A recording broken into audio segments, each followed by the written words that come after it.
assentados mesmo, foi o texto que nós lemos no início. Glória a Deus. Essa é lido na versão Almeida Corrigida Fiel, né? Por isso que é um pouco diferente às vezes da versão dos irmãos. Que diz: levantarei os meus olhos para os montes, de onde vem o meu socorro. O meu socorro vem do Senhor, que fez o céu e a terra. Não deixará vacilar o teu pé, aquele que te guarda não tosquenejará.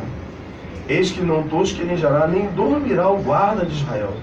O Senhor é quem te guarda, o Senhor é a tua sombra, à tua direita. O sol não te molestará de dia, nem a lua de noite. O Senhor te guardará de todo o mal, guardará a tua alma. O Senhor guardará a tua entrada e a tua saída, desde agora e para sempre. Glória a Deus. Então, a versão dos irmãos provavelmente está: elevo os meus olhos para o monte, de onde vem o meu socorro. E uma pergunta, né? De onde vem o meu socorro? O meu socorro vem do Senhor, que fez os céus e a terra. No meio da Corrigida Fiel, eles não colocam a pergunta. Lá na tradução, a mensagem, Bíblia Mensagem, tem esses dois versículos são traduzidos assim: levanto os olhos para os montes. Será que é de lá que vem a minha força? Não. Minha força vem do Eterno, que fez o céu, a terra e as montanhas. Essa série de salmos, de 120 até 134, é o Cântico de Degraus, conforme eu falei para os irmãos na semana passada. O Talmud, ele coloca que são os 15 degraus que tinha no templo, era um salmo para ser cantado em cada degrau. Então os peregrinos chegavam, subiam o primeiro degrau, Salmo 120, segundo degrau, Salmo 121, e assim até chegar no 15º degrau, que era o Salmo 134. Então eles subiam as escadarias do templo numa espécie de louvor, adoração e oração ao Senhor, ao Deus Todo-Poderoso. Por isso que é chamado de Salmo dos Degraus, Cântico de Ascensão. Em hebraico é Shir HaMahalot, que é o nome que coloca. E aqui fala da peregrinação. Eles estão caminhando em direção a Jerusalém. Ele diz aqui da sua peregrinação em direção ao templo. Jerusalém fica edificada sobre as montanhas do Monte Sião, está Jerusalém. O templo está no monte ao lado. Então o peregrino vem das regiões mais baixas, subindo para as mais altas, passando por vários perigos que tem ali no meio do caminho. Por isso ele diz: eleva os meus olhos para os montes, de onde me virá o socorro? O meu socorro vem do Senhor, que fez os céus e a terra. Aleluia. Os montes de Israel, eles tinham um problema, né? As pessoas fizeram seus altares nos montes, em vez de santificar a maioria deles com a presença do Todo-Poderoso, contaminaram com a presença dos seus vários altares que foram edificados ali. Alguns altares foram, quando fala assim, sacrificavam nos altos, eram altares para poder sacrificar ao Senhor. Mas em todo o período de restaurações que tem em Crônicas e Reis, nós não vemos Deus aceitando os sacrifícios que eram oferecidos nos altos. Sempre fala sobre os altares, os altos lugares, os altares dos montes, e Deus sempre contra eles. A maioria das pessoas pensa que eram altares para deuses pagãos. Não, eram altares para o Senhor. O povo construiria os seus altares para cultuar o Senhor, e Deus era contra esses altares. Por que Deus era contra os altares que faziam para cultuar a Ele? Porque Ele havia determinado na sua palavra que só teria um altar e um lugar de sacrifício, e era no templo em Jerusalém. O sincero, mas errado, não funciona na ótica dos céus. Não é assim: o importante é que seja sincero. Não. Para Deus, o importante é que seja verdadeiro. Porque muita adoração pode parecer sincera, mas não é real. E Deus não aceita. A pessoa vai dizer: eu vou cantar um funk evangélico, o importante é que eu sou sincero, é uma letra evangélica, mas Deus não aceita. Porque não é verdadeiro. Deus só aceita aquilo que é verdadeiro. Glória a Deus. A gente vê muitas pessoas defendendo estilos estranhos de adoração, de culto, colocando assim o importante é a sinceridade do coração para o Senhor. Às vezes soa até um pouco feio, né? Quando a pessoa chega assim: irmãos, eu gostaria de cantar um hino para o Senhor, né? Glória a Deus. Aí fala uma coisa que não é adequada. Olha, eu não canto muito bem, mas é para o Senhor. Quer dizer o que quer dizer com isso? Pode até parecer sincero, mas está errado. Ou seja, olha, irmão, não é bom não, mas Deus aceita qualquer coisa. É mais ou menos isso que está colocando. Eu não canto bem, mas é importante que é para o Senhor. Ou seja, Deus aceita qualquer coisa que joga lá em cima. Não é assim. Não canta bem? Eu não canto bem, mas eu não falo. Todo mundo não precisa nem falar, né? Todo mundo já ouve. não precisa nem falar isso. Mas eu já mando, vou dizer assim, é mais importante que é para o Senhor que estou fazendo. Não. Para o Senhor nós damos o nosso melhor. Eu cantava pior. Eu fiz uma aulazinha de música, treinei a voz no teclado, para poder melhorou bastante. Melhorou esses 80%, 90%, vocês vão ter uma noção do que era antigamente. Melhorou muito, graças ao bondoso Deus. Fiz aula de música para isso, fui afinando, melhorando, para poder colocar um ritmo razoavelmente que dê para entender o que ele está cantando. Por quê? Porque para o Senhor tem que ser o melhor. Aleluia. O Senhor tem que ser o melhor. Aí eu vejo algumas pessoas que dizem, o Senhor usou um profeta e disse que me chamou para poder pregar. Amém. Está fazendo o que em vista disso? Ah, não, eu vou por aí, me dou uma oportunidade, eu dou uma palavra que está lendo a Bíblia. Não. Deus me chamou para pregar, tá? Mas vai pregar o quê? Não vai pregar a Bíblia? Se o Senhor te chamou para pregar, a primeira coisa que você vai fazer é o quê? Vai pegar um livro de teologia, para poder não pregar heresia, e vai ler e vai aprender teologia, para não pregar heresia. Senão vai na frente, vai falar um monte de coisa que não tem nada na palavra de Deus, e vai pedir todo mundo para poder dar glória, vai oferecer bênção do céu para todo mundo, não tem bênção nenhuma para dar, quem dá bênção é Deus, mas sai oferecendo, todo mundo pega. Não é isso que acontece? Aí chega naquela parte assim, bota a mão aí, profetiza para o teu irmão agora a vitória. Mas, espera lá, isso é bíblico? Porque se profetizar é dizer aquilo que Deus está mandando falar para o meu irmão da vitória. Eu sou profeta do pastor, profeta do pregador, ou sou profeta de Deus? Eu sou profeta de Deus ou sou profeta do pregador? Profetiza aí no teu irmão. Não, que isso? Não tem aqui Moisés e Arão. Arão era profeta de Moisés. Mas Deus não me colocou nenhum Moisés aqui para eu ser profeta dele.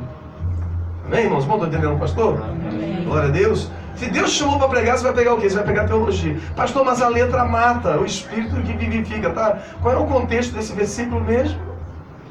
A gente não pode pegar versículo da Bíblia e falar do seu contexto. Qual é o contexto? Por que isso foi falado? O que estava sendo dito ali no momento? Glória a Deus. Porque se Deus é contra a cultura, o apóstolo Paulo não pode ser apóstolo de jeito nenhum, porque ele era muito culto na época. Ele foi formado numa escola rabínica, aos pés de Gamaliel, que era mestre da escola de Hilel, neto de Hilel e mestre da escola de Hilel, dos principais movimentos farisaicos daquela época. O apóstolo Paulo foi formado aos pés de um mestre. A letra seca realmente não vai produzir vida, mas o pregador ele tem que conhecer a Bíblia para poder falar sobre ela. Senão ele não vai pregar a Bíblia, vai pregar os seus exemplos ou aquilo que ouviu falar. Ele vai pregar o que ouviu. Ontem eu estava falando com o Vitor a respeito disso. As pessoas pregam a respeito daquilo que ouvem porque pegam uma mensagem, lê na palavra de Deus e não consegue ver o que está escrito. Consegue ver aquilo que lhe falaram. Nós estávamos falando até mesmo do profeta Elias. Que ele falou, tio, mas o Elias se escondeu na caverna. Tá, todo mundo diz isso, mas a Bíblia diz que ele se escondeu na caverna?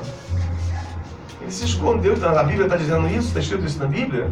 A Bíblia está escrito que o anjo deu alimento para ele comeu e foi para Horebe. Ou seja, Deus alimentou ele para poder ir para Horebe. Chegou no Horebe, ele foi dormir na caverna. Porque, obviamente, se ele está ao ar livre, vai procurar um lugar um pouquinho mais quente, porque no deserto a temperatura cai muito durante a noite, um lugar longe dos animais selvagens, longe de tudo. Ele foi dormir na caverna e Deus se encontrou na caverna onde ele estava dormindo. A Bíblia não diz que ele fugiu e se escondeu na caverna. Quem diz isso são os hinos que o povo canta, e muita gente que às vezes fala sobre isso. A Bíblia não. Então, o Senhor me chamou para ser pregador da palavra, então estude a palavra. Não estude aquilo que vai pregar, estude a Bíblia. Porque a Bíblia ela diz qual é a mensagem que você tem que pregar. Você não escolhe, eu vou pregar em tal lugar, vou escolher uma mensagem. Não, mas já começou errado. Começou a escolher. Escolhe um texto. E deixa o texto falar contigo. Deixa que o Espírito Santo comece a falar contigo através do texto. Aí você tem uma mensagem para poder entregar para as pessoas. Senão você vai entregar autoajuda. E não é isso. O salmista, ele passa ali pelo meio dos vales, pelo meio dos montes e confia no Senhor. A palavra de Deus aqui vai dizer que Deus é o guarda de Israel, é o guarda do seu povo. Esse guarda chamado, ele vai aparecer 6 vezes nesse Salmo 121. 6 vezes Deus é chamado de um guarda do seu povo. Eu encontrei aqui 4 promessas de Deus. 4 promessas de Deus aqui nesse texto. E no pouco tempo que... No pouco tempo, né? Tem bastante tempo, né?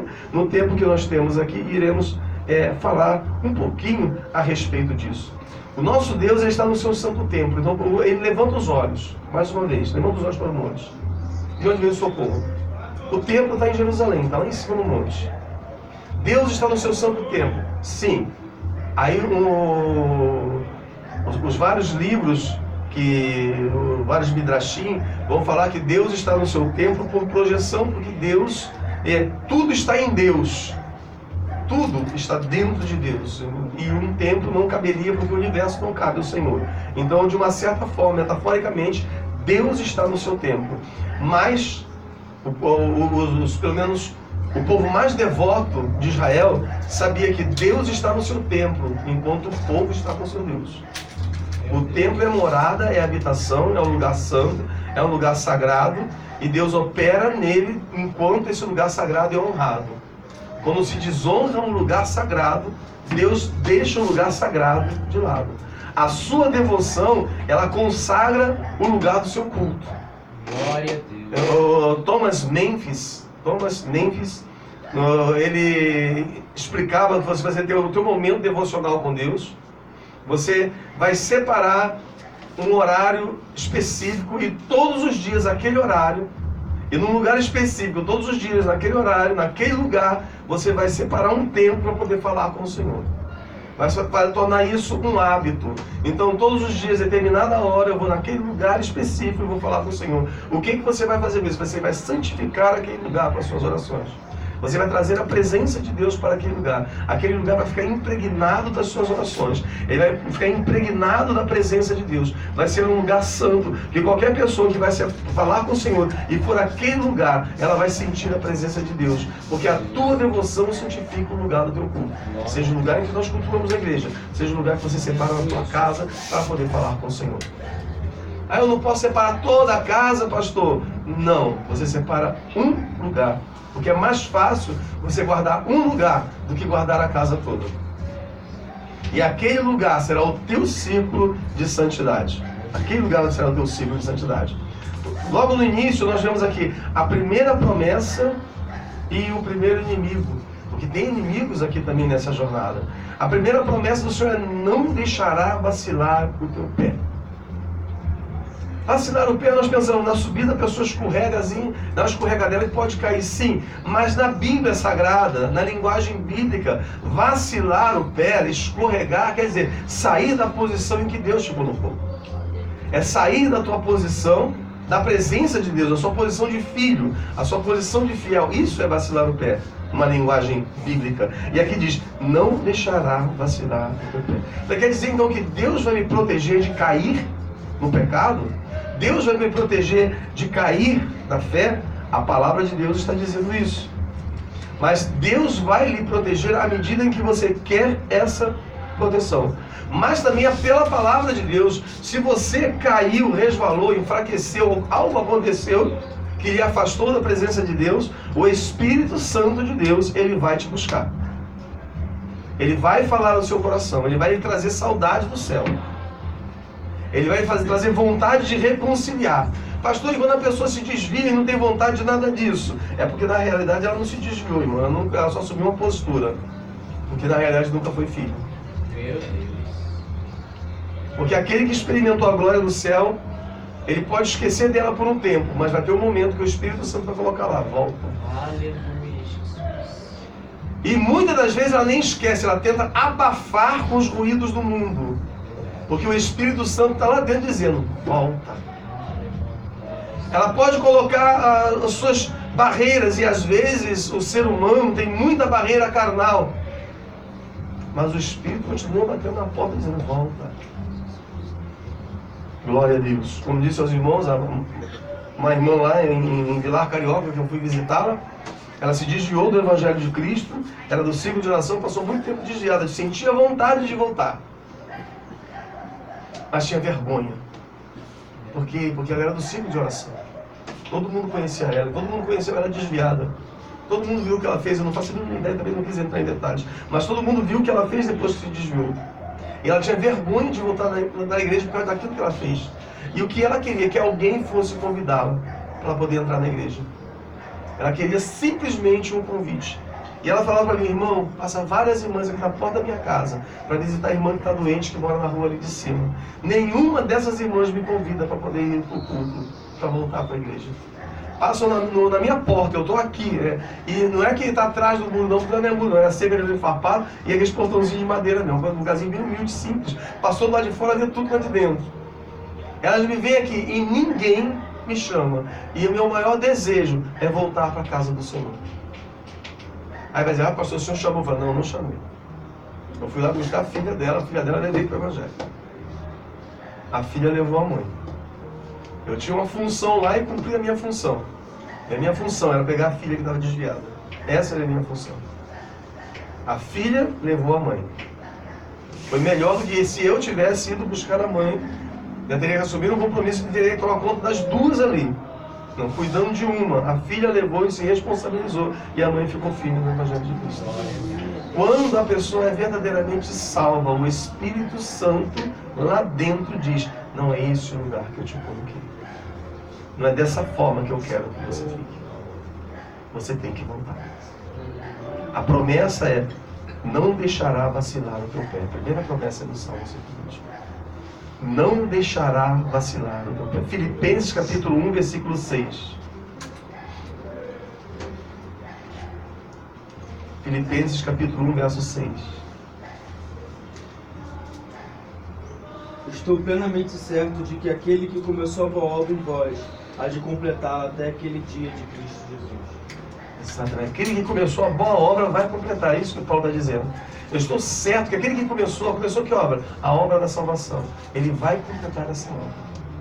Quando você aceita Jesus, o maior interessado que você fique firme não é você, é Deus. Porque é o sangue de Jesus que foi derramado ali. É o nome de Deus que está em jogo. E Ele te amou tanto a ponto de entregar o Filho dele.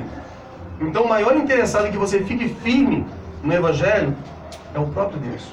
Aleluia. O interesse que você tem é o menor. O maior é dele.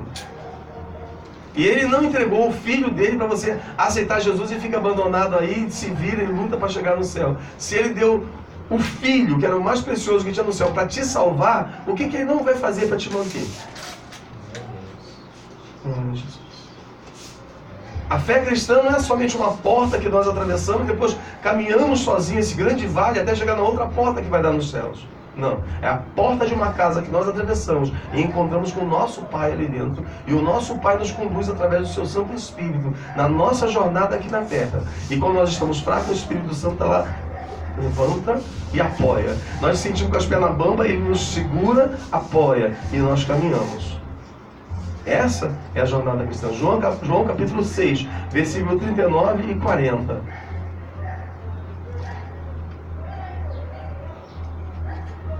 E a vontade de quem me enviou é esta, que nenhum se perca de todos que me deu. Pelo contrário, eu ressuscitarei no último dia. Versículo 40. De fato, a vontade de meu Pai é que todo homem que vira ao Filho e nele crer tenha vida eterna, e eu o ressuscitarei no último dia. Esta é a vontade do nosso Pai, é a salvação. E é o que Jesus diz, a vontade do meu Pai é que eu não perca nenhum daqueles que Ele me deu. Um pouquinho antes Jesus disse, ninguém pode vir até mim se o Pai não enviar. E aquele que vem a mim de maneira nenhuma eu lanço fora. É assim que está em João capítulo 6. Então Jesus está dizendo, você me foi entregue pelo Pai. Deus, Pai, me entregou você na minha mão. E eu vou te guardar até o último dia. É isso que, em outras palavras, que Jesus está dizendo. Mas nós temos um inimigo, um grande inimigo, esse inimigo que se apresenta aqui, que faz vacilar os nossos pés, e esse inimigo é a nossa carne. É aquele que está dentro de nós, que tem que ser mortificado a cada dia, para que a gente possa se aperfeiçoar em Cristo. Marcos capítulo 7, versículos de 21 a 23. Porque de dentro do coração dos homens é que procede os maus desígnios, a prostituição, os frutos, os homicídios, o adultério, a avareza, as malícias, o dolo, a lascívia, a inveja, a blasfêmia, a soberba, a loucura. Ora, todos esses males vêm de dentro e contaminam o homem. Isso, então não é de fora, não é o mundo que está nos assolando. A pessoa pode dizer, pastor, o mundo, ele me persegue. Aqueles vídeos impróprios que aparecem ali acabam me levando para o mal, mas o vídeo impróprio só apareceu porque você acessou ele. Foi as tuas mãos que fizeram o vídeo aparecer. Não é isso? Ah, pastor, que lá na praia tem aquele pessoal seminu e aquilo atiça, mas seus pés que te levaram lá. Não foi o demônio que levou. Não foi o demônio que ligou a televisão. Não foi o demônio que acessou o site. Foi o ser humano. Nós culpamos a Satanás por aquilo que nós fazemos. Ele não está nem aí, ele pega a culpa toda mesmo, ele está ligando. Mas nós culpamos ele pelos nossos erros, os erros que nós perpetramos. Em vez de vigiar, não, é mais fácil culpar o outro. Todo mundo vai acreditar. Mas aqui Jesus diz, de dentro do coração é que vem. Nós não podemos confiar em nós. Nós temos que confiar no Espírito Santo, porque nós somos fracos. Nós temos que confiar no Espírito Santo de Deus. Temos que nos afastar das ocasiões e confiar que o Senhor vai nos guardar. A palavra de Deus, quando ele diz, olha, jovens, sois fortes, pois venceste o maligno, porque jovem tem aquele ímpeto, aquela fé, mas quantos jovens que a gente vê caindo?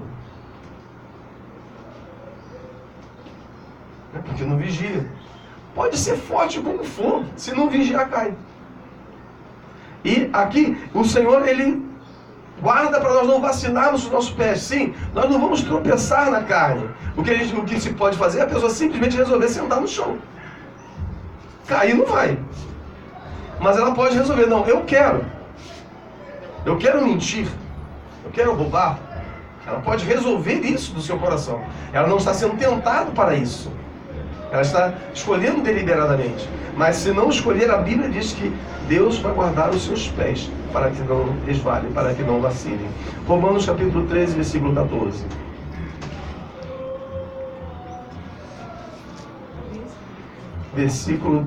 Capítulo 13, versículo 14 de Romanos. Mas revesti-vos do Senhor Jesus Cristo, e não tenhais cuidado da carne e suas concupiscências.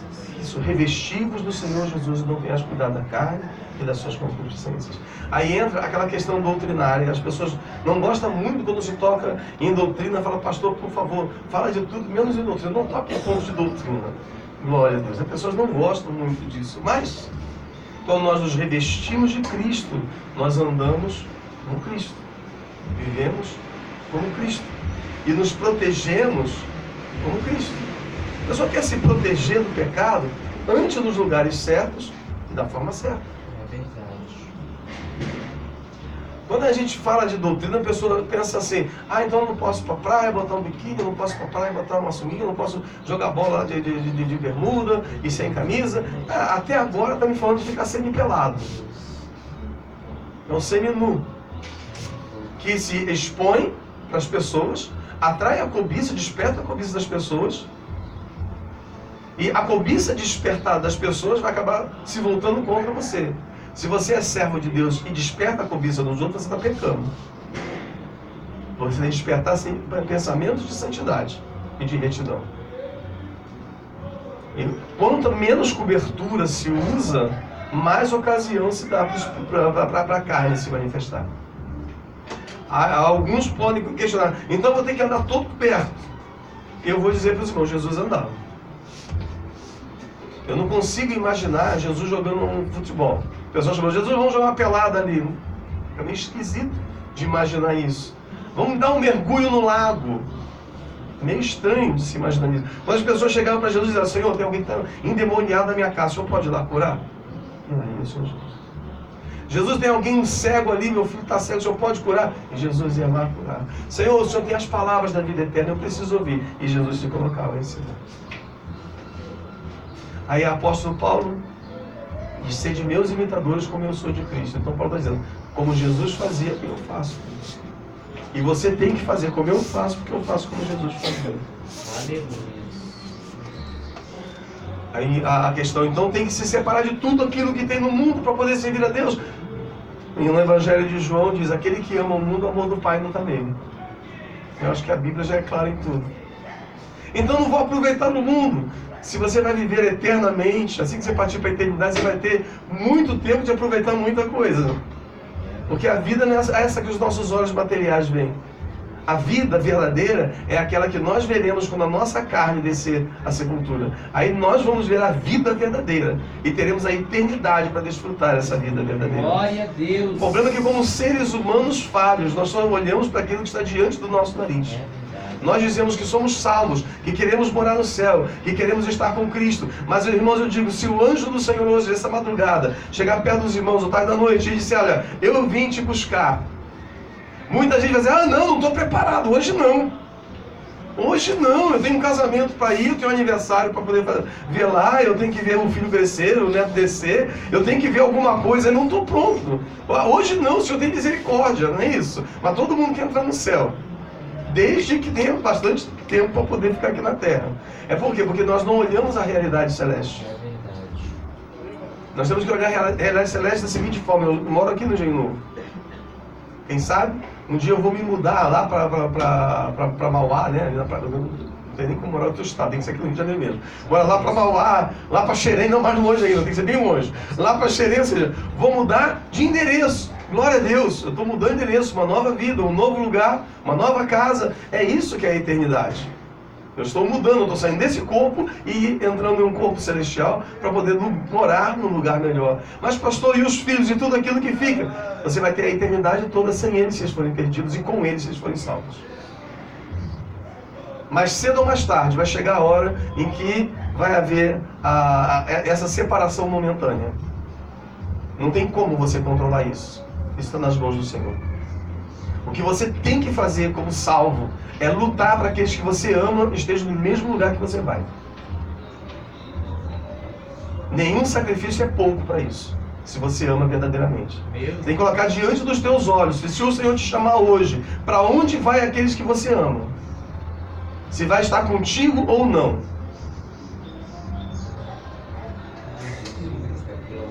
Porque agora a gente chama de tio, irmão, primo, filho, neto. Glória a Deus. Prepara o almoço que eles vão vir comer aqui com a gente. E se Jesus te chamar hoje, e você vai se encontrar com eles na eternidade. Às vezes a gente não quer falar, pastor, fica chato eu ficar falando, vai dizer que eu sou fanático. Seja fanático e leve ele para o céu. É melhor do que ser bonzinho e deixar perecer. É verdade. Aleluia. Amém, irmãos? Amém. Glória a Deus. Glória a Jesus. 2 Coríntios capítulo 7, versículo 1. Nos purifiquemos de todo mal e nos aperfeiçoemos no temor de Deus. Tendo, pois, ó amados, tais promessas, purifiquemo-nos de toda impureza, tanto da carne como do espírito, aperfeiçoando a nossa santidade no temor de Deus. Glória a Deus. Nos purifiquemos, nos aperfeiçoemos. Agora existe um segundo inimigo que é colocado aí no Salmo.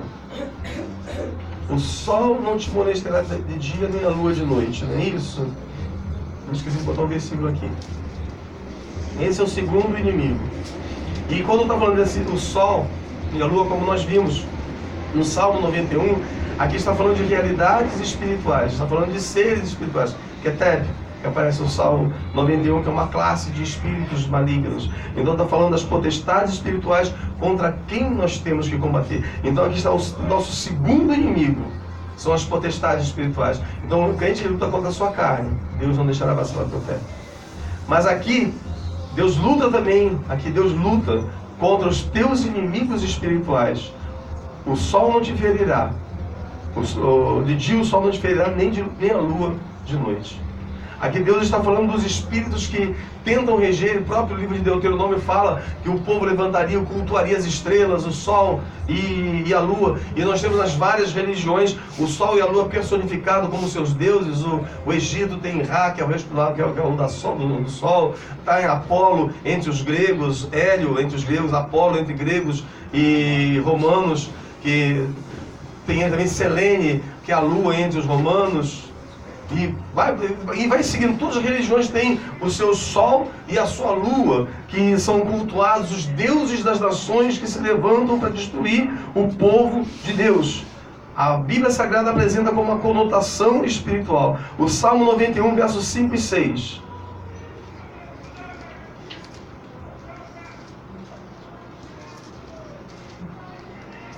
Não temerás espanto noturno, nem seta que voe de dia, nem peste que ande na escuridão, nem mortandade que assole ao meio-dia.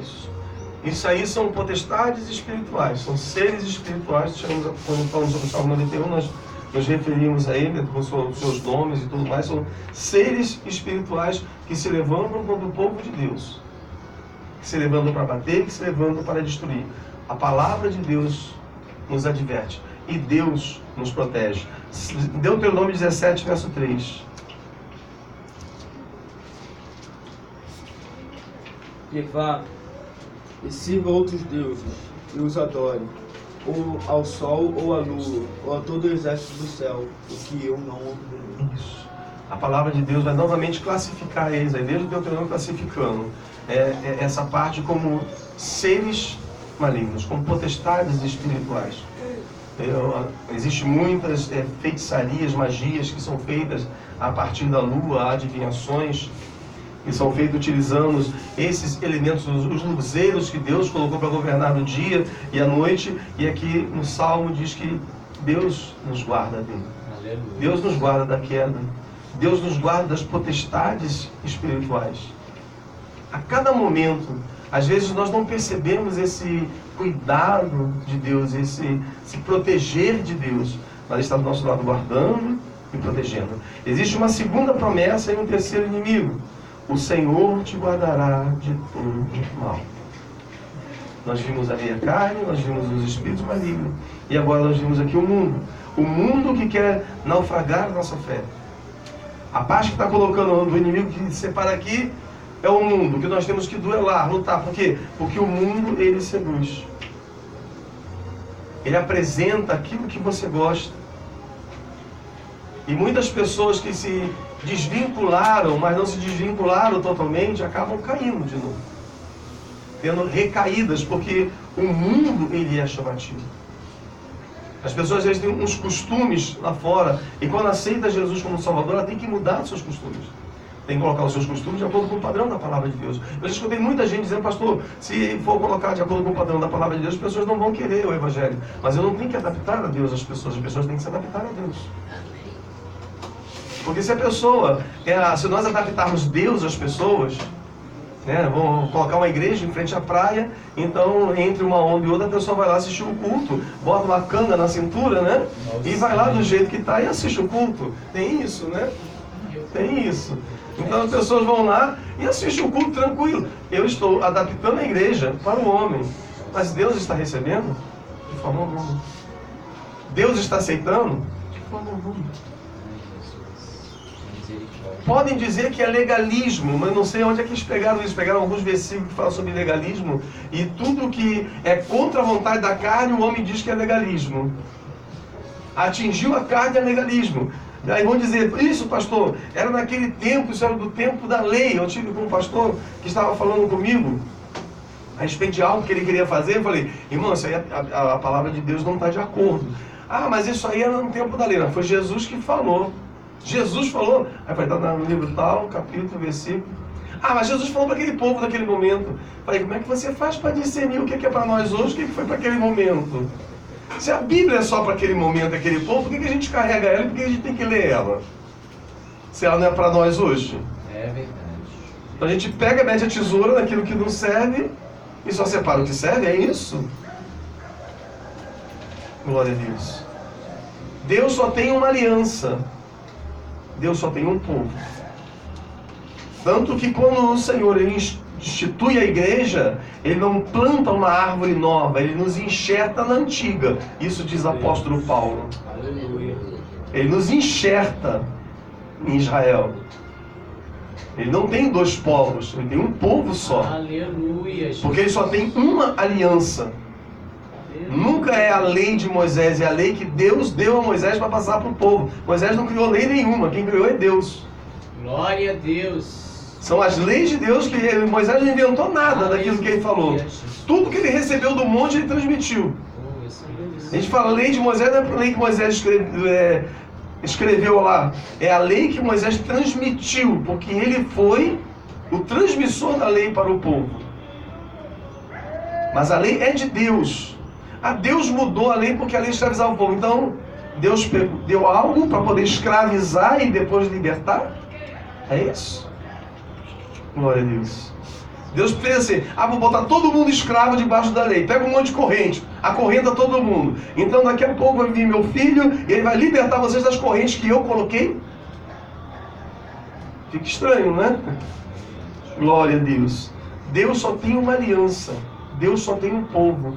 Deus só tem um modo de agir. E por isso que nós temos confiança no sacrifício de Jesus. Porque se Deus ficasse mudando de ideia, nós não teríamos certeza nenhuma de nossa salvação. A nossa certeza se baseia em que Deus é imutável. Ele não muda. Não existe mudança ou sombra de variação no Senhor. Aleluia. Ele é. Oh, Espírito Santo. Glória a Deus. E tudo aquilo que Ele determinou, nós entendemos e praticamos. Glória a Deus. Mateus capítulo 16, versículo 26. Jesus falando. Mateus 16, 26. Pois que aproveita o homem ganhar o mundo inteiro se perder a sua alma? O que dará o homem em recompensa da sua alma? Isso. O que adianta ganhar o mundo todo? Fazer tudo aquilo que o mundo quer, andar de acordo com o padrão do mundo, ser o irmãozinho nota 10 que todo mundo gosta, todo mundo apoia. Toda festinha dos colegas lá chama ele, pode chamar. Ele é crente? Não, mas ele é um crente diferente. Aí chama ele lá. Vocês vão ver só, vocês vão gostar dele. É um tipo de crente que vocês vão gostar. Aí chama, fica no meio do pessoal. Ele conhece a nossa música, ele dança a nossa música. Aí chega lá e diz, olha, eu só não bebo, tá? E nem fumo. Tudo bem, não bebe, não fuma, mas fala palavrão, senta na mesinha, faz de tudo. É um irmãozinho nota 10. Isso. É aquele que todo mundo quer perto. Menos os santos anjos de Deus. Todo mundo quer perto, né? Louvado seja o nome de Jesus. Mas aqui Jesus diz, aquele que quer ganhar o mundo, perde. Que aproveita o homem ganhar o mundo inteiro, perder a sua alma. Que adianta estar bem com todo mundo, porque só fala aquilo que as pessoas querem ouvir. Se perder a sua alma. Que adianta? Que importância tem isso? Ser tão querido e tão amado pelas pessoas. E nos céus você está no negativo. João capítulo 18, versículo 36.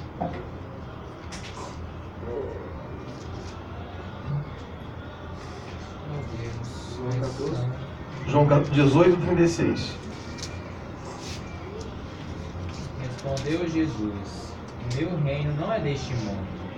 Se o meu reino fosse deste mundo, juntariam os meus servos para que eu não fosse entregue aos judeus.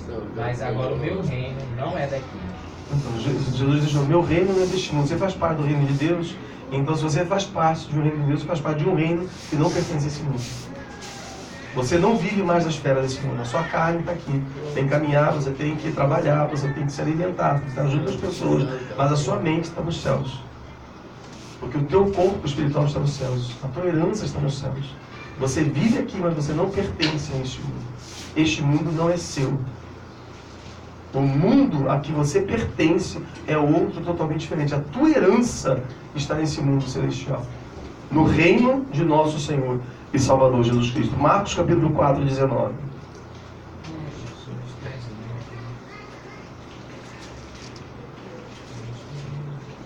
Mas os cuidados do mundo, a fascinação da riqueza e as demais ambições, concorrendo, sufocam a palavra, ficando ela infrutífera. O que matou a fé aqui? Os cuidados, os enganos das riquezas, as ambições. Isso matou a semente que foi lançada ali entre os espinhos. O semeador saiu a semear, vai jogando a semente. A pessoa aceitou Jesus, foi lá na frente, toda sorridente ou chorando, né? Depende de como a pessoa foi, depende do clima, do ambiente ali. Levantou as mãos, aceitou Jesus, está lá, está frequentando, vai no culto, vai nas orações. Está bem, estou bem, graças a Deus. Levanta as mãos, chora, está toda aquela maravilha toda. E depois a pessoa se desviou. Ah, pastor, porque teve tribulação, levantou muita prova, aí foi aí teve as pessoas que ofereceram serviços melhores, abriu várias portas lá no mundo, aí tinha que escolher entre aquelas portas prósperas ou o reino de Deus, e a pessoa acabou, sabe, tem que sustentar a família, tem que melhorar a vida, então abriu aquelas portas, ou seja, é exatamente isso que Jesus está falando aqui. Meu Deus. O que Jesus está falando? Não foi salvo porque a semente morreu. A plantinha morreu, não era salvo. Estava lá dentro, mas não estava salvo. Não é isso? Porque nós olhamos a parábola do semeador e pensamos, ele está falando de um monte de tipo que aceita Jesus. Uns se desviam daqui, outros se desviam. Não, só tem um na parábola do semeador que aceita, que é aquele que cai na boa terra. Aí nós vemos a diferença do salvo e do perdido. E aí vão colocar, pastor, então a maior parte do pessoal que está levantando a mão não é salvo. Aí eu digo para vocês, pelo fruto se conhece a árvore. Glória a Deus. Olha o fruto e você mesmo responde. Glória a Jesus. Olha o fruto. O tempo vai determinar quem é e quem não é. É o tempo que determina. Louvado seja o nome do Eterno Deus. Não é prazer, ter prazer de jogar todo mundo no inferno. Não. É o prazer de ver aquilo que a Bíblia Sagrada diz. Nós temos que viver pela palavra. Temos que ser bíblicos. A nossa fé tem que ser bíblica. Mesmo que ela venha tirar as escamas dos nossos olhos. Mesmo que ela venha tirar esses óculos agradáveis que a gente usa para ver o mundo cor-de-rosa, ver o evangelho cor-de-rosa. Não tem que mostrar exatamente aquilo que a palavra de Deus coloca. É o que a Bíblia diz. A diferença do salvo e do perdido. Então, temos a segunda promessa do Senhor. E o nosso terceiro inimigo. O inimigo aqui é o mundo. E a promessa do Senhor. O Senhor te guardará de todo mal. Ele te guarda do mundo. Se você se separa, Ele te guarda. Eu estive em Laíba, na casa de uma irmã em Cristo. É da obra de restauração ela. Mora quase em frente a uma igreja, uma congregação cristã no Brasil. Nós estivemos lá. Foi com o irmão Eliário, o irmão Flávio e o irmão Isaac. Nós fomos orar lá por algumas pessoas. Na verdade a gente foi orar por uma pessoa só, mas oramos por mais pessoas ali. E quando eu entrei na casa da irmã, eu me senti como se estivesse dentro de uma igreja, dentro de um santuário. Havia a presença de Deus naquele lugar. Ela estava vestida de um jeito bem simples. Uma casa simples, aquelas galinhas espalhadas assim pelo quintal. Coisa gostosa, né? Você um lugar cheio de galinhas espalhadas pelo quintal, em cima de árvore, botando ovo pelas moitas ali. Irmão Eliago do Rio, aquela galinhada toda ali no quintal. E a casa bem jeitosinha, mas quando você entrava na casa, você sentia Deus. Por quê? Porque havia toda a simplicidade, havia um espírito de oração, havia uma presença divina naquele lugar. Ela estava se preservando do mundo e Deus estava preservando ela do mal. Aí, pastor, mas a família toda crente. Não, nós fomos lá orar porque o filho dela estava afastado. O filho dela não queria Jesus, por isso que nós fomos lá. Não estava morando ali com ela. Já estava casado com uma esposa que era desviada do evangelho, na outra casa.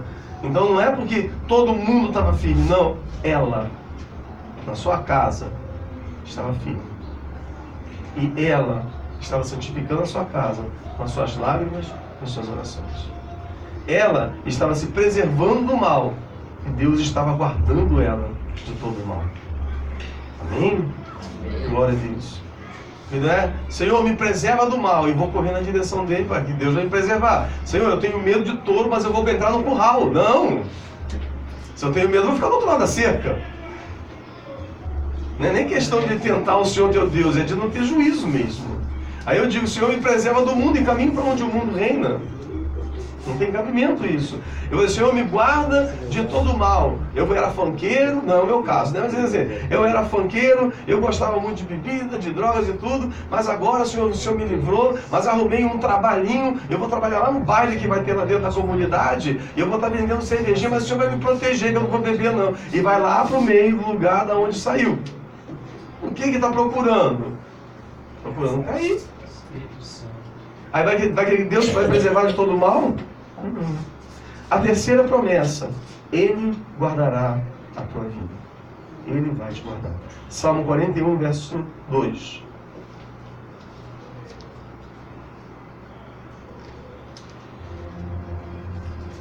Eu já estou terminando já, irmãos. Salmo 41, 2. O Senhor o livrará e o conservará em vida. Será abençoado na terra, e tu não entregarás à vontade de seus inimigos. Deus guardará a tua vida. Promessa de Deus. A quarta promessa do Senhor, Ele guardará a tua entrada e a tua saída. Deuteronômio capítulo 28, versículo 6.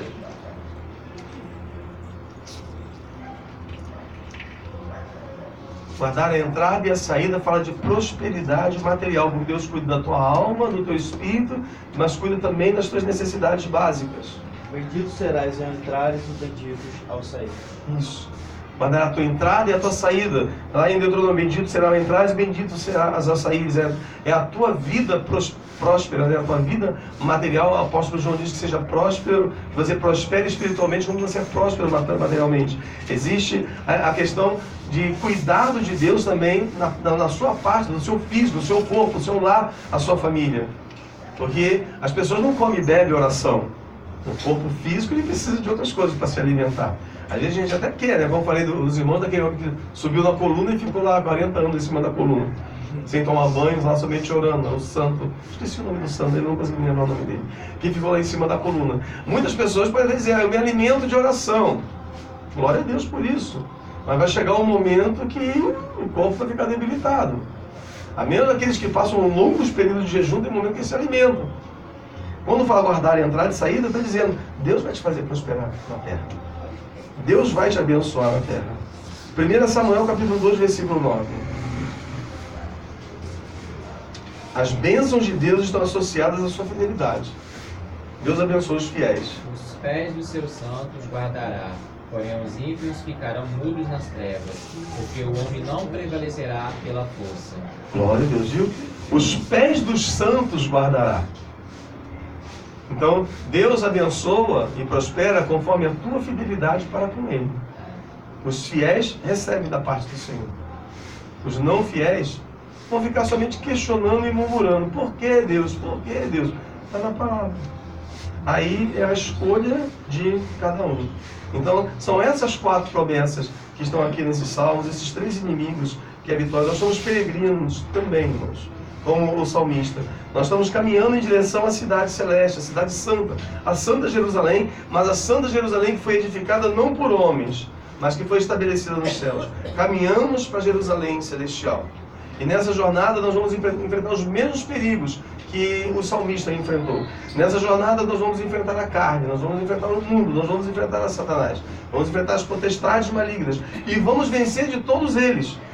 Porque se nós ficarmos firmes e nos mantivermos firmes no Senhor, o Senhor nos guardará, o Senhor nos protegerá.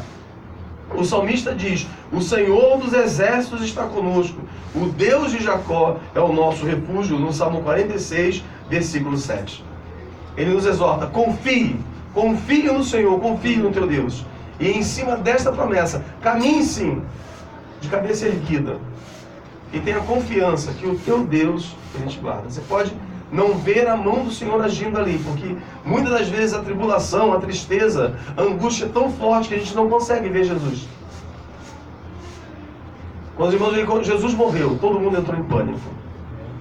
Houve aquele choro, alguns fugiram, né? Os discípulos fugiram. Madalena estava lá chorando, as mulheres estavam chorando porque seu Messias saiu. E quando vai até o sepulcro e vê a pedra foi removida, roubaram Jesus. Roubaram Jesus, Jesus não está lá. E o que ela faz? Ela senta-se e começa a chorar. Jesus aparece para falar com ela, mas a angústia é tão forte que ela não consegue ver Jesus de pé falando com ela. Os irmãos veem que a tristeza, a tribulação, a luta é tão forte que não consegue nem mesmo reconhecer a voz de Jesus que está falando. Quando ela levanta os olhos, ela diz assim, sou eu. Ela vai reconhecer que Jesus está ali. Mas ela estava falando com Jesus, sem saber que estava falando com Jesus. Ela estava ouvindo a voz que ouviu tanto tempo. durante tanta subida e descida naquelas terras empoeiradas, e não conseguiu reconhecer a voz do Mestre, porque a tristeza na luta, a provação às vezes é tão forte, que você não consegue ver que o Senhor está do teu lado, falando contigo, te protegendo, guardando, conduzindo. Você não percebe nada disso. Chega um momento lá na frente que você diz: Senhor, por que o Senhor me deixou sozinho naquele tempo todo que eu passei, naquela luta toda que eu passei? Eu estava naquela prova, Senhor, e o Senhor me largou, me abandonou sozinho na prova. E Jesus está dizendo: eu estava lá contigo. Ou você acha que eu ia passar sozinho? Você acha que ia aguentar sem ninguém segurando a tua mão? Se eu não tivesse lá, tu não ia aguentar, não. Você só conseguiu atravessar porque eu estava lá, sem você perceber. Aleluia! É muito fácil murmurar. Nós não paramos para perceber. Mas se Jesus estava lá, por que eu não senti Jesus ali? Porque o teu espírito estava muito atribulado para poder sentir alguma coisa. Você estava muito triste, angustiado para poder sentir alguma coisa. Por isso você não percebeu a presença do Mestre do teu lado, te segurando, te tomando pela mão e te conduzindo. Aleluia. O guarda de Israel, o guarda do seu povo, ele está contigo. Oh, glória. Ele ainda te conduz. Mesmo que você não sinta, que não é pelo sentir, é fé. Não é pelo sentir, é acreditar. Eu creio na banda sua. Eu creio. Aleluia. Deus maravilhoso. Oh, aleluia, aleluia, aleluia, aleluia, aleluia. E nesses momentos que tua fé está ali, parece que está sobre um véu, sobre os teus olhos, que você não consegue ver nada, Deus está aproveitando esse momento para fortalecer a tua fé. Você tem que caminhar sem ver. Glória, glória. É andar pelo vale da sombra da morte, como diz o salmista. Mas o salmista acrescenta: não temerei mal algum, porque tu estás comigo. Aleluia, Jesus. Aleluia. É como se o salmista estivesse dizendo: Senhor, estou passando pelo vale da sombra da morte, da sombra, está escuro. Eu não estou vendo nada, mas eu sei que o Senhor está comigo. Eu não estou vendo, mas eu sei que o Senhor está comigo. Glória, glória a Deus. Aleluia. Porque se não estivesse, eu não atravessaria. Aleluia. Aleluia. Isso é confiança. Isso é fé. Shir Hamahalot. Cante pelos degraus. Que a graça de Jesus seja com os irmãos. Oremos ao Eterno. Glória a Deus.